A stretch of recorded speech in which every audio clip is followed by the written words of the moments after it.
Good evening. The Vatican is now delaying any action on proposed new steps to address the clergy sex abuse crisis rocking the Catholic Church. The president of the U.S. Conference of Catholic Bishops made the announcement during the first day of its national meeting in Baltimore. Church officials asked the U.S. bishops to wait until after a global meeting on sex abuse, which now takes place at the Vatican in February. We have accepted with disappointment this particular event that took place this morning. We have not lessened in any of our resolve for actions. We are going to work intensely on these items of action. The bishops are meeting through Wednesday in Baltimore and had been expected to consider several steps to combat abuse, including a new code of conduct for themselves. Bishop Malone made headlines earlier this year when he announced plans to sell his mansion on Oakland Place to help pay for sex abuse settlements. He's now moving into a former convent on the east side. 7 Eyewitness News I-Team has uncovered documents that show parishioners will be footing the bill for extensive upgrades to get his new home, Bishop, ready. Here's I-Team Chief Investigator Charlie Specht.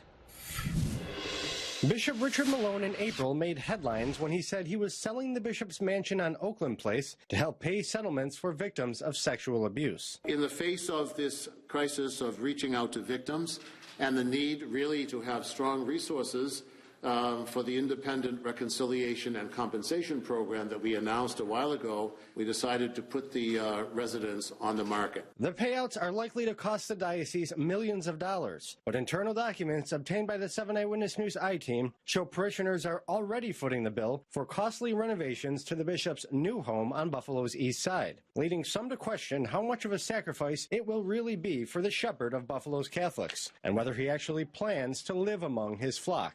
He's moving from a very large home to an even larger home that's being set up to his specific tastes. The fact that they were going to St. Stan's, which is this gargantuan building, I mean, it used to house 35 nuns, and there's going to be 2 men and a dog in there.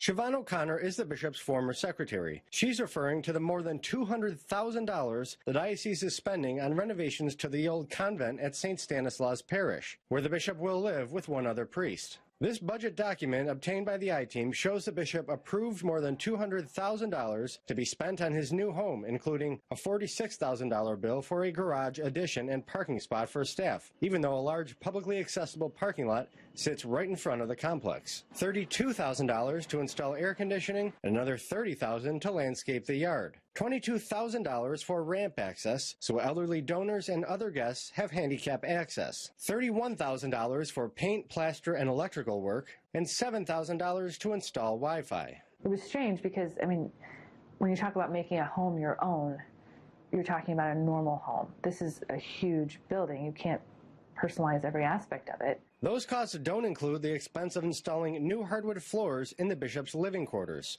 or the $20,000 in security upgrades, which emails show were a particular concern to the bishop and his friends. During Holy Week of this year, as the diocese was in the throes of the sexual abuse crisis, Bishop Malone wrote an email to Steve Timmel, head of diocese finances, informing him that he gave his friend Paul Michelli, a controversial Boston priest, a tour of Malone's future residence. I drove him by St. Stan's, the bishop wrote to Timmel on March 28th. He is alarmed about my living in such a rundown neighborhood, and said he is appalled that the diocese can't find a better option for its bishop's residence. I wasn't surprised by his reaction, the bishop added. He was kind of in shock. He told me no successor of mine would want to go there. But the bishop sang a different tune publicly. It's really a win-win. It's a good thing for me to be over there.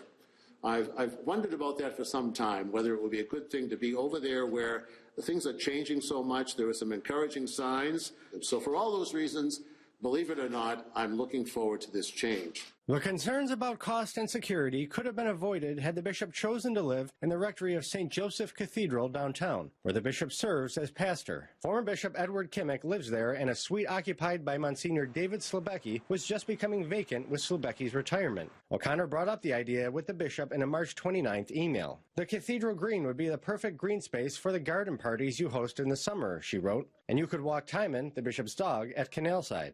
Malone thanked her for the idea, but said he quickly ruled it out because he needed much more room for my rather ample personal theological library, my piano, and also I prefer to live in a residence that is solely the bishop's residence, not a parish rectory with secretaries around and people coming in and out. Malone made that even more clear in a March 23rd email to Timmel, where he pointed out the convent at his proposed new residence featured the Monsignor Alexander Patas Memorial Center, which according to the St. Stanislaus website has hosted meetings and gatherings for the church's many societies and organizations since the 1970s. While the website encourages all of Polonia and our parish societies and organizations to utilize the Patas Center, the bishop opposed that idea, according to an email he sent to Timmel. I prize privacy above most everything, Malone wrote. I cannot live in a building that is used for meetings or for anything other than my residence. I also saw a large sign that said chapel. I wonder if the parish uses that for daily mass in the winter. If any of this is true, the bishop wrote, this option is off the table. But the public would soon get a peek inside that chapel after all. It's where the bishop staged a news conference in August to say he would not resign as bishop. For the I-Team, Charlie Speck, 7 Eyewitness News. In response to our investigation, the diocese says the St. Joseph Rectory was not suitable for gatherings that the bishop hosts. St. Stan's Convent was chosen to make good use of an empty parish building that has a lot of space to accommodate the many gatherings the bishop hosts, and much work had to be done to make the building handicap accessible.